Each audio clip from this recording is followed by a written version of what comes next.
বীজ, বিশেষ করে বীজ, বিশুদ্ধ পানি এগুলি হচ্ছে বন্যার সবচেয়ে বেশি ক্ষতিগ্রস্ত সেক্টর। এবং এই ক্ষতিগ্রস্ত সেক্টর আমাকে আপনাকে পরে ধরবে। কিন্তু ইমিডিয়েটলি ওই লোকগুলাকেই ধরে যারা খুব লো ইনকাম মানুষ। আসলে আমাদের নদীমাতৃক দেশ হলেও কিন্তু আমাদের নদীগুলো কিন্তু অনেকটা ভরাট হয়ে গিয়েছে এবং আমাদের যে খাল বিলগুলো ছিল অনেকটা ভরাট হয়ে গেছে, যেভাবে হোক ভরাট হয়ে গিয়েছে। সে অনেকগুলো দখল হয়ে গেছে, ভরাট হয়ে গেছে। বিদায় পানিগুলো কিন্তু দ্রুত গতিতে পাস হতে পারছে না, বিদায় এই ধরনের পরিস্থিতি সৃষ্টি হয়েছে। রেকর্ড সংখ্যক বৃষ্টিপাত আজকে হয়েছে এবং ঢাকায় ১৭৫ মিলিমিটার যতটুকু আপনারা বলছেন, এবং এটি ২০০৯ সালের পরে সর্বোচ্চ এখন পর্যন্ত, এবং সামনের দিনগুলোতেও আরও হবে। আপনারা সেরকম পূর্বাভাস দিচ্ছেন। তাহলে আমরা কি এখন কি বলবো, যে নদীমাতৃক দেশ হিসেবে বাংলাদেশের নাম একটা সময় খুব প্রচলিত ছিল, এখন আমরা শহরে নদী দেখব, বিষয়টা কি অনেকটা এরকম ধরে নিতে হবে আমাদের? ধন্যবাদ। বাংলাদেশে ঢাকা শহরে যখন বৃষ্টিপাত হয়, আসলে মাঝারি থেকে ভারী বৃষ্টিপাত হলে কিন্তু আসলে জলাবদ্ধতা সৃষ্টি হয়ে যায়। আর এই বৃষ্টিপাত যদি অল্প সময়ের ভিতরে হয়, অর্থাৎ যদি ১ ঘন্টা, ২ ঘন্টা বা ৩ ঘন্টার ভিতরে যদি মাঝারি ধরনের অথবা ভারী বৃষ্টি হয়ে যায়, তখন কিন্তু এই পানিটা দ্রুত গতিতে বের হয়ে যেতে পারে না। বিধায় কিন্তু জলাবদ্ধতার সৃষ্টি হয়ে যায়। আর ঢাকা শহরে আমরা ২০০৯ সালে ১২ই জুলাই ৩৩৩ মিলিমিটার বৃষ্টিপাত পেয়েছিলাম ২৪ ঘন্টায়।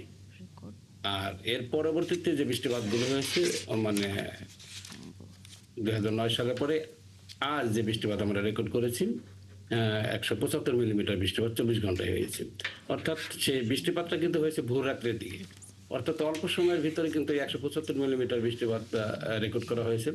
বিদায় এই পানিটা কিন্তু দ্রুত গতিতে ওই যে আমাদের যে ড্রেনেজ সিস্টেম আছে, এই ড্রেনেজ সিস্টেমটা কিন্তু আসলে পাশে পাস হতে পারেনি, বিদায় এই জলাবদ্ধতার সৃষ্টি হয়েছে।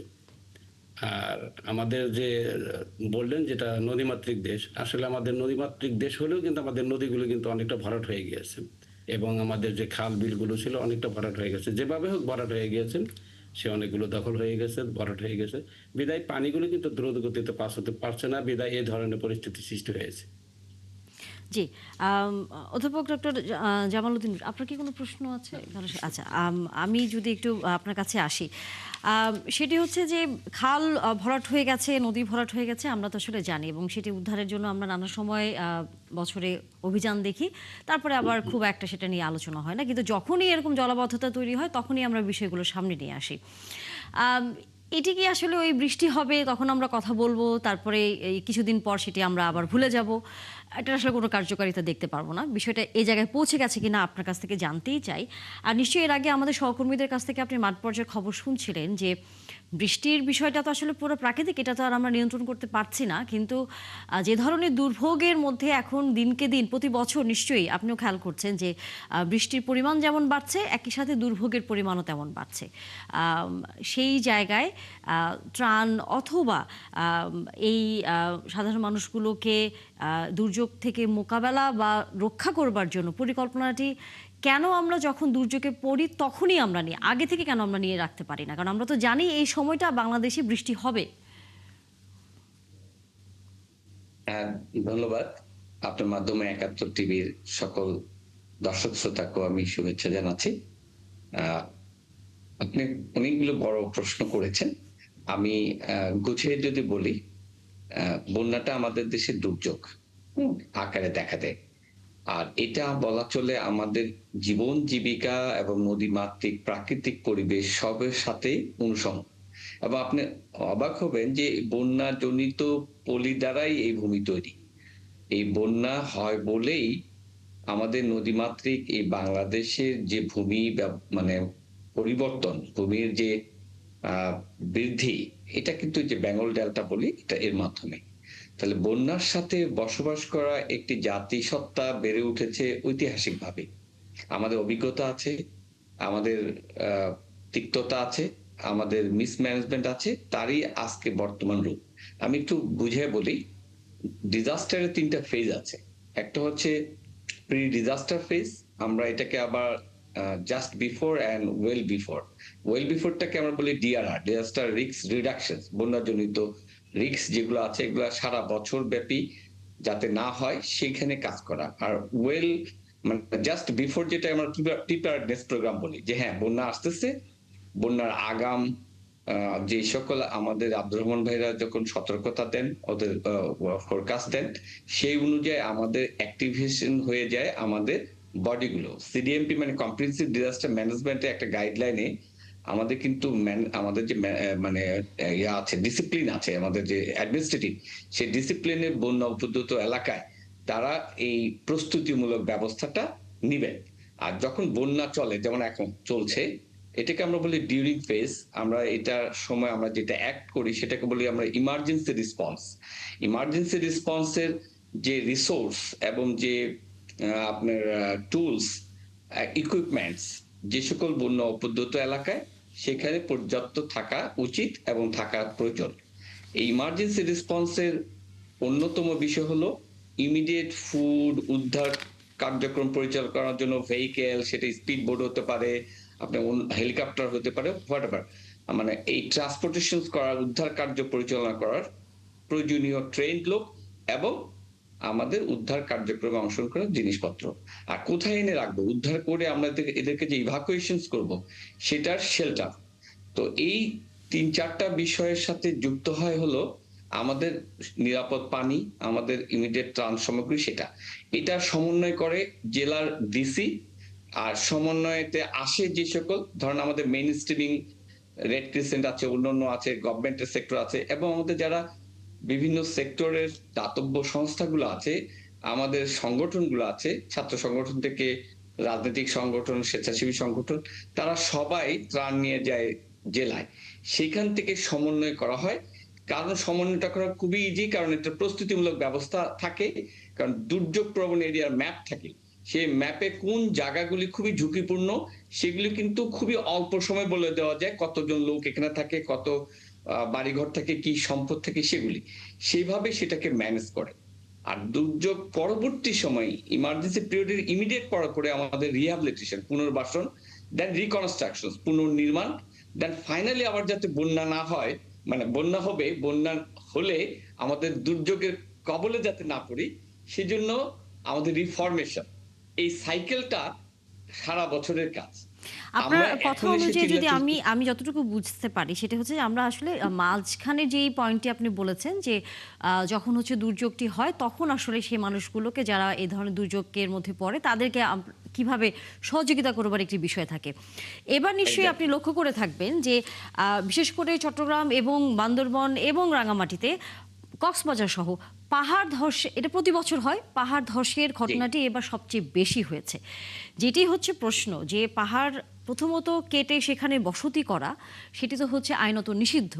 দ্বিতীয়ত হচ্ছে সমতলের মানুষ যখন আসলে পাহাড়ে বসবাস করা শুরু করেন আর পাহাড়ের মানুষ যখন পাহাড়ে বসবাস করা শুরু করেন, ধরনটা আসলে আলাদা। কারণ পাহাড়ের মানুষ জানেন যে কোথায় বাসাটি করলে পরে এ ধরনের দুর্ঘটনার মধ্যে সে পড়বে না, কিন্তু যারা সমতল থেকে পাহাড়ে গিয়ে বসবাস করেন তারা যেভাবে পাহাড় কেটে এই ঘরবাড়িগুলো নির্মাণ করেন, সেগুলো তো প্রশাসনের একেবারেই সামনে দিয়ে ঘটনা ঘটে।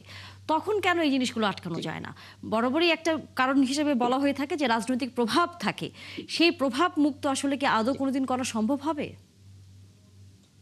দেখেন, আমি রাজনৈতিক প্রভাব আমাদের প্রতিটা বিষয় আছে, কিন্তু আমি যেটা বলতে চাচ্ছি ওই যে পূর্ব প্রস্তুতি, যেটা preparedness programme, this is the part of preparedness programme, invigilation করা। কিন্তু এটা সারা বছরের কাজ। আপনি যখন ডিআরআর করবেন, ডিজাস্টার রিস্ক রিডাকশন, আপনি কিন্তু ল্যান্ড ইউজ প্ল্যানে কোড অনুযায়ী সেই সকল ল্যান্ড ইউজ আপনাকে প্র্যাকটিস করতে হবে। যেখানে রেসিডেন্সিয়াল বা মানুষ জনবসতি থাকার কথা না, সেখানে কোনো ধরনের নাগরিক সুবিধা দেওয়া যাবে না, প্রথমত ডিসকারেজ করা। দ্বিতীয়ত সেই ল্যান্ড ইউজ ভায়োলেট করে যদি কেউ করে তাকে আইনের আওতা আনা। এই কাজ কিন্তু দায়িত্বপ্রাপ্ত, এটা সারা বছরের কাজ। এখন আপনার ইমিডিয়েট আগে, তারপরেও হতে পারে আমাদের গরিব দেশ, স্লাম তৈরি করতে পারে, বিভিন্ন কিছু হতে পারে। যখনই আব্দুর রহমান ভাইরা যখন আপনার ফ্লাড ফোরকাস্টিং সেন্টার থেকে যখন আপনার ডিক্লেয়ার করে যে একটা ফ্লাড আসতে যাচ্ছে, একটা বৃষ্টি হবে, অতিবৃষ্টি হবে পাহাড়ি অঞ্চলে, তখন কিন্তু এই ভূমিধস হবে। তখন আমার invigilation team, law enforce agency, তারা কিন্তু এটাকে আপনার এনশিওর করবে যে নোবডি ইজ আপ দেয়ার। আপনার ল্যান্ড ইউজে কিন্তু অন্যান্য কিন্তু এই কাজের জায়গায় ক্ষেত্রেও লোক প্রশাসনের থাকতে পারে, পক্ষ তারাও থেকে যে কিন্তু কথাটা বারবার বলা হয়, আমরা ওই প্রশ্নগুলো তাদেরকে করেছিলাম। তারা বলেন যে আমরা আবহাওয়া অফিস থেকে তথ্য পাওয়ার পর আমরা মাইকিং করে সচেতনতা বাড়ানোর চেষ্টা করি, কিন্তু তারা সেই মাইকিং পর্যন্তই তাদের দায়িত্বটাকে মনে করেন। কিন্তু এখানে কি অতটুকুই তাদের দায়িত্ব? না, অতটুকুই দায়িত্ব না, ফর্মাল দায়িত্ব একটা জায়গায় তো ওদেরকে জোর করে উঠে আনার কথা বলা হয় না ওইভাবে, কিন্তু বলা হয় যে কেউ থাকতে পারবে না। তার মানে কোন মেকানিজমে গেলে স্থানীয় প্রতিনিধি, রাজনৈতিক সচেতনতা এগুলোর মধ্য দিয়ে লোকগুলোকে আনতে হবে। কিন্তু লোকগুলোকে আনবো তখনই, এই লোকগুলা তো আমাদেরই দেশের মানুষ, বিকল্প একটা জায়গা আপনি দিতে হবে। কিন্তু আমি যে মাইকিং করলাম, উচ্ছেদ হলো, যে ও তো প্রতিদিনই ও মৃত্যুর মুখে যুদ্ধ করতেছে জীবন জীবিকায়। সেখানে তার কখন মৃত্যু হবে, হঠাৎ করে হতেও পারে, নাও হতে পারে, সেরকম একটা অনিশ্চয়তা তা কিন্তু সরবে না। তার মানে এটা একটা সুনির্দিষ্ট প্ল্যান, এবং এটার ব্যাকওয়ার্ড এন্ড ফরওয়ার্ড প্ল্যান থাকতে হবে সরকারের। আমি ব্যাকওয়ার্ড প্ল্যান, ফরওয়ার্ড প্ল্যান যদি আপনার না থাকে, তাহলে আপনি যখন যে কাজটা করছেন সেটা কিন্তু মিনিংফুল হবে না। এই জন্য আমি জি, মনে করি জি। রাষ্ট্রের একটা দায়িত্ব আছে উপদ্রুত এলাকায় যে সকল জনগণ, বিশেষ করে আপনি যদি বলি, মানুষ এই মুহূর্তে ঢাকা শহরে কারা সাফার? আমি? আপনি? না। আপনি যারা স্লামে বাস করতেছে, যারা ওয়াটার লগিং এ, তাদের কিন্তু নানাভাবে তাদের বাড়ি ঘরের জিনিসপত্র নষ্ট হয়ে গেছে, তাদের জীবন জীবিকা নষ্ট হয়ে গেছে, তারা কাজে যেতে পারতেছে না, তাদের আবার জমানো টাকা নাই, তাদের খাওয়া দাওয়ার পরিস্থিতি নাই। সবচেয়ে বেশি কিন্তু দরিদ্র মানুষ। একটা পরিসংখ্যান বলে ওয়ার্ল্ড ব্যাংকের, যে 4 থেকে 5 লক্ষ মানুষ আমাদের ক্লাইমেটিক ডিসপ্লেসড হয়ে ঢাকা সিটিতে প্রতি বছর এন্টার করে। এই লোকগুলি অধিকাংশ ইসলামে থাকে এবং তারাই সাফারার। আর সবচেয়ে বেশি হয় আমাদের অর্থনীতি, পেশা, বাণিজ্য, কলকারখানা, কৃষি সম্পদ, খাদ্য, লাইভস্টক, বীজ, বিশেষ করে বীজ, বিশুদ্ধ পানি, এগুলি হচ্ছে বন্যার সবচেয়ে বেশি ক্ষতিগ্রস্ত সেক্টর। এবং এই ক্ষতিগ্রস্ত সেক্টর আমাকে আপনাকে পরে ধরবে, কিন্তু ইমিডিয়েটলি ওই লোকগুলোকে ধরে যারা খুব লো ইনকাম মানুষ, যারা খুব মার্জিনাল ইকোনমিতে বাস করে, তাদের কিন্তু সাফারার। সঙ্গত কারণে দেখেন আজকে একটা কথা উঠলো আপনি যে রাজনৈতিক ইকোনমিক্যাল একটা দলগুলি, প্রসঙ্গ সামনে আমি এনেছেন, একটু এটা নিয়ে আমার একটা প্রশ্ন আছে, আমি সেটি পরে করতে চাই, কিন্তু আমাদের অতিথি মনে হয় আপনাকে একটা প্রশ্ন করবে। আপনি তো মেথডিক্যালি অনেকগুলো ইস্যু তুলে ধরলেন, এর মধ্যে ইমার্জেন্সি রেসপন্সের কথা আপনি বলেছেন। জি, জি। এখন যেহেতু ইমার্জেন্সি রেসপন্স করাই দরকার, তার জন্য তো ধরেন কন্টিনজেন্সি প্ল্যানিংটা থাকা দরকার ছিল, কারণ আমাদের তো যে আপনি ফ্লাড প্রন কান্ট্রি, এই সময় অতিবৃষ্টি হবে, কিছুদিন আগে হাওরে বন্যা হয়েছে, এগুলো মোটামুটি আমাদের ধারণার মধ্যে ছিল। এবার তো এক্সট্রিম ওয়েদার যাচ্ছে, এটা হওয়ারই কথা। যে সেই ক্ষেত্রে আমাদের সেই প্রস্তুতিগুলো কি যথেষ্ট ছিল? যে এবং আপনি নিজেই বলেছেন যে ম্যাপিং করা থাকলে কোথায় কত লোক আছে সেটা একদম জানা থাকার কথা। এটা তো কোনো জাদুবিদ্যার মতো ব্যাপার না যে জানা যাবে না। সুতরাং শুধু রিলিফ কালচারের উপর আমরা নির্ভর করছি। সবাইকে জানতে হবে তা না, কিন্তু একেবারেই যারা বিপদগ্রস্ত তাদেরকে আনার ইস্যু আছে, যারা সবাই কিন্তু বাড়িঘর থেকে আসতে চায় না, তাদেরকে করে সমর্থন দেওয়া যায়। এই ব্যাপারটার প্রস্তুতির ঘাটতি ছিল কিনা আপনি যদি সরাসরি আনসার করেন। আমি সরাসরি যদি বলি, অবশ্যই প্রস্তুতির ঘাটতি আছে। এখন এই প্রস্তুতি ঘাটতির পিছনে আমি মনে করি সংশ্লিষ্ট যারা দায়িত্বপ্রাপ্ত কর্মকর্তা আছেন ওই অঞ্চলে, তাদের বিষয় আছে। এটা আমি নির্দ্বিধায় বলতে পারি। আপনি দেখেন রাজনৈতিক দলগুলো এইবার কিন্তু আপনার জনগণের সাড়াটা কম ত্রাণ নিয়ে। কিন্তু আপনি ইলেকশনের আগে গত আপনার 2024 সালে যে আপনার ফার্স্ট ফ্লাড হলো ফেনীতে, আপনার ত্রাণ উপচায় গেছে মানে তাৎক্ষণিকভাবে। সেটা নিয়ে এটা অবশ্য কারণ বিতর্ক কি আছে জানেন? একসাথে। সেটা আমি একটু বলি, বন্যা নিয়ে আমাদের ঐতিহাসিকভাবে রাজনীতি, ইভেন আমাদের মুক্তিযুদ্ধ ট্রিগার করেছে 1970 সালে সেই গোর্কি এবং ত্রাণ সংক্রান্ত বিষয়ের জটিলতা নিয়ে। নির্বাচনে নিরঙ্কুশ বিজয়ের পিছনে ওই সময় কিন্তু এটা একটা কারণ। আমি বলি বন্যাকে দেখেন, আজকে যদি আমরা জামাতের লিডারকে বলি, উনি কিন্তু ঘুরছেন যে সকল লোক, কিন্তু উনি কিন্তু ত্রাণ বিতরণ করছেন না, উনি কিন্তু বলছেন যে দুর্নীতি এর কারণে। দেখেন গত ইয়াগুলোতে কিন্তু আলাদা। আমি এটা একটা দলের কথা বলছি, সব দলেরই অ্যাটিটিউড কিন্তু কম আর বেশি এরকম। মানে রাজনীতি, এই মানুষের দুর্ভোগ এবং এই সকল কিছু নিয়ে রাজনীতি আমাদের আবহমান কাল থেকে।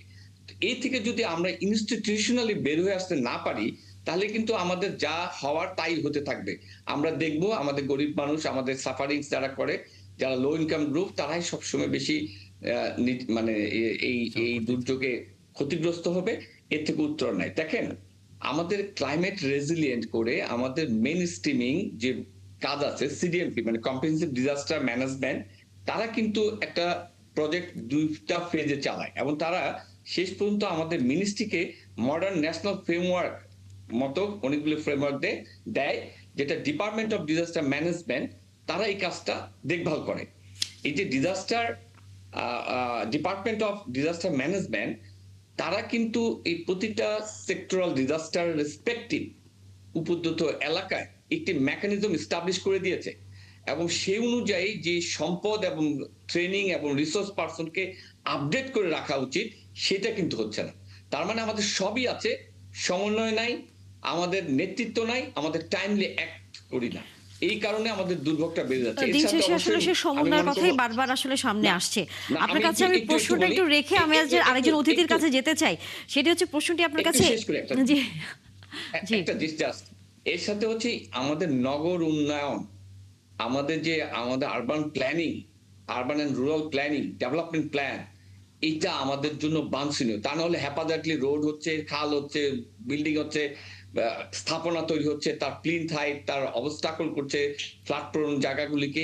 এটা খুবই জরুরি এই মুহূর্তে বাংলাদেশের প্রতিটি জায়গা আপনার রুরাল এন্ড আরবান ডেভেলপমেন্টের একটা হারমোনি তৈরি করা। আদারওয়াইজ আমরা আমাদের সমস্যা আমরা নিজেরাই আরো বেশি জটিল করে ফেলছি। জি, একই সাথে হচ্ছে যে প্রশ্নটি আপনার কাছে রেখে আসতে চাই, সেটি হচ্ছে যে শুধুই তো জলাবদ্ধতা নয়, এর পাশাপাশি যে অর্থনৈতিক এক ধরনের সংকটের মধ্যে বা চাপের মধ্যেও আসলে পড়তে হচ্ছে। কারণ গণমাধ্যমগুলো ভিন্নভাবেও আজকে দেখলাম যে তারা জানাচ্ছে যে যেহেতু জলাবদ্ধতার কারণে এরই মধ্যে বন্দরের বাণিজ্য কিছুটা হলো শিথিল হয়ে গেছে, তারপরে শ্রমিকরা ঠিকমতো কাজে যেতে পারছে না। একই সাথে হচ্ছে বিভিন্ন ব্যবসা বাণিজ্য, বিশেষ করে যারা ক্ষুদ্র ব্যবসায়ী, তাদের এক ধরনের বিশাল বড় লোকসানের মুখে পড়তে হচ্ছে। এবং নিশ্চয়ই আপনি লক্ষ্য করে থাকবেন নিউ মার্কেটের মতো এলাকা যেটি ডুবে গেছে, সেখানে আমরা জানি যে অনেক ক্ষুদ্র ব্যবসায়ীরা আসলে সেখানে ব্যবসা করে থাকেন। এই সকল বিষয়গুলো নিয়ে সামনের দিনগুলোতে ভাববারও নিশ্চয়ই বিষয় আছে। শুধুই জলাবদ্ধতা নিরসনের পাশা রাখলেই হবে না, নিশ্চয়ই অর্থনৈতিক যে ক্ষতির মুখে আমরা পড়তে সামনে না পারি সেটা নিশ্চয়ই ভাববেন। কিভাবে সেটা করবেন পরিকল্পনা আপনার মাধ্যমে হয়তো আমরা সেটা জানবো। আমাদের অতিথি মোহাম্মদ আব্দুর রহমান, আপনার কাছে একটু আসে, সেটি হচ্ছে সমন্বয়হীনতার কথা সবাই সবসময় বলে।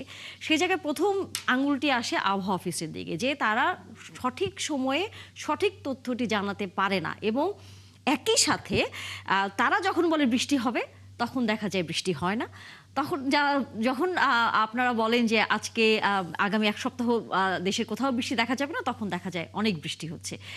এই যে এক ধরনের কারিগরি ত্রুটি নিয়ে নানা ধরনের হয়তো বা ট্রোল বা অনেক ধরনের কথা হয়তো আপনাদের শুনতেও হয়, এই জায়গায় নিজেদেরকে আধুনিকায়ন করার যে বিষয়টি, কারণ আমরা অনেক সময় দেখেছি গণমাধ্যম কর্মী হিসেবে আমাদের আপনাদের কাছ থেকে তথ্য পাওয়ার পরেও আমরা হচ্ছে ইউএসজির আমরা অপেক্ষা করি, আমরা তাদের আবহাওয়ার এক ধরনের সাইট থেকে তথ্য নিয়ে রিকনফার্ম হতে হয় আমাদেরকে।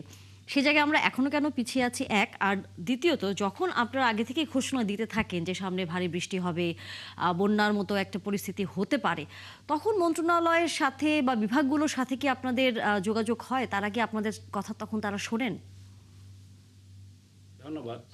আসলে মানুষের ভিতরে একটি কিন্তু ওই বিরূপ আছে, মন্তব্য করে বসে, যেটা আবহাওয়া অফিসের উপরে যেটা বলে তার উল্টোটা হয়ে থাকে আর কি। আসলে মানুষ আমার মনে হয় আবহাওয়ার পূর্বাভাস ঠিক মতো প্রতিদিন দেখেই না, না দেখেই কিন্তু নিজের মতো করে একটা মন্তব্য করে থাকে আর কি। আসলে বাংলাদেশ আবহাওয়া অধিদপ্তর থেকে কিন্তু বর্তমানে যে ফোরকাস্টগুলো করে থাকে 70 থেকে 80% ফোরকাস্ট কিন্তু অনেকটা কারেক্ট হয়ে থাকে।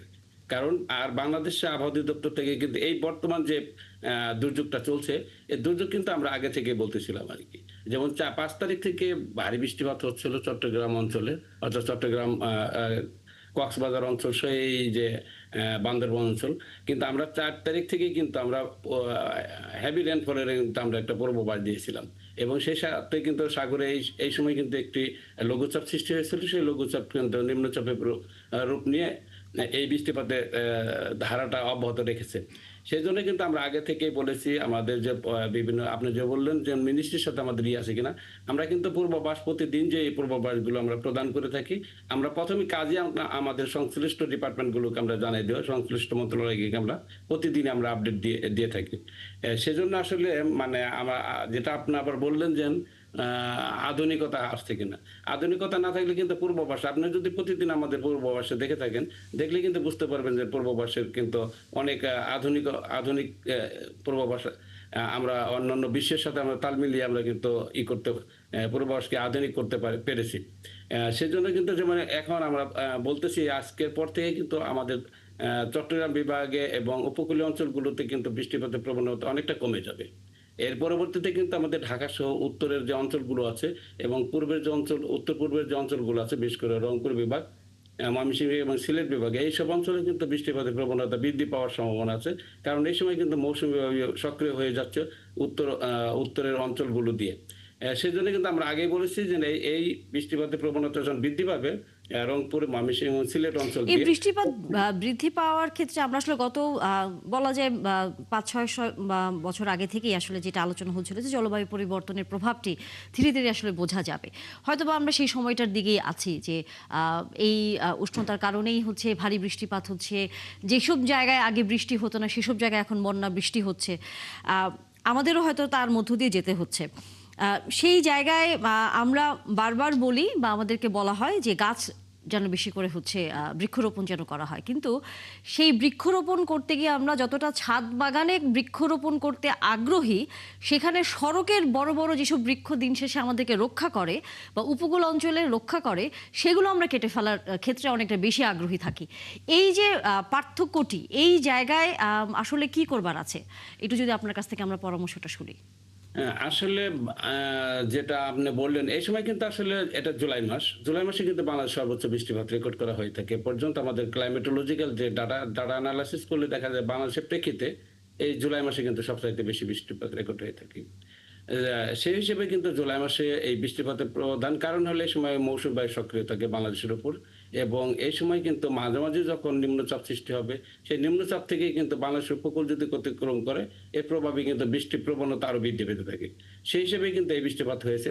তারপরে আপনি যেটা বললেন গাছপালা বা ক্লাইমেট চেঞ্জ, যেটা ক্লাইমেট তো চেঞ্জ হয়ে যাচ্ছে, পরিবেশ আমাদের পরিবর্তন হয়ে যাচ্ছে, এবং ছাদ বাগান বা আমাদের ছাদ বাগানের সংখ্যা বৃদ্ধি পাচ্ছে, এবং সেই সাথে আমাদের রাস্তাঘাটে যে গাছপালা, সেই গাছপালা কিন্তু আপনি বলছেন যেন আমরা কেটে ফেলছি এবং সেই সাবার করে ফেলছি। আসলে জনসংখ্যা বৃদ্ধি পাচ্ছে, এর জন্য কিন্তু রাস্তাঘাটের এবং নগরায়নের সংখ্যা বৃদ্ধি পেয়ে যাচ্ছে। ফলে বিভিন্ন বনায়ন বনায়ন কর্মসূচি কিন্তু আমাদের অনেকটা কমে গেছে, অর্থাৎ গাছপালা আমাদের সংখ্যা কমে গিয়েছে। এই কমে যাওয়ার পিছনে কিন্তু আমাদের জনসংখ্যা বৃদ্ধি একটা কাজ করে, এবং সেই সাথে আমরা নগর বা আমাদের গ্রামের রুরাল এরিয়া যখন আমরা ডেভেলপ করতে যাই, তখন কিন্তু আমাদের রাস্তাঘাট তৈরি করতে হচ্ছে, বিভিন্ন বিল্ডিং তৈরি করতে হচ্ছে, ফ্যাক্টরি তৈরি করতে হচ্ছে। এর প্রভাবে কিন্তু অনেক গাছপালা আমরা কেটে ফেলছি।